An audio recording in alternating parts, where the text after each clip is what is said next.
زبور 12۔ اے خداوند بچا لے، کیونکہ کوئی دیندار نہیں رہا، اور امانت دار لوگ بنی آدم میں سے مٹ گئے۔ وہ اپنے اپنے ہمسایہ سے جھوٹ بولتے ہیں، وہ خوشامدی لبوں سے دو رنگی باتیں کرتے ہیں۔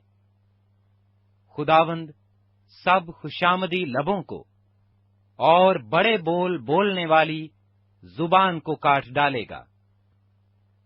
وہ کہتے ہیں، ہم اپنی زبان سے جیتیں گے، ہمارے ہونٹ ہمارے ہی ہیں، ہمارا مالک کون ہے؟ غریبوں کی تباہی اور مسکینوں کی آہ کے سبب سے خداوند فرماتا ہے کہ اب میں اٹھوں گا، اور جس پر وہ پھنکارتے ہیں اسے امن و امان میں رکھوں گا۔ خداوند کا کلام پاک ہے، اس چاندی کی مانند جو بھٹی میں مٹی پر تائی گئی اور 7 بار صاف کی گئی ہو۔ تو ہی اے خداوند ان کی حفاظت کرے گا، تو ہی ان کو اس پشت سے ہمیشہ تک بچائے رکھے گا۔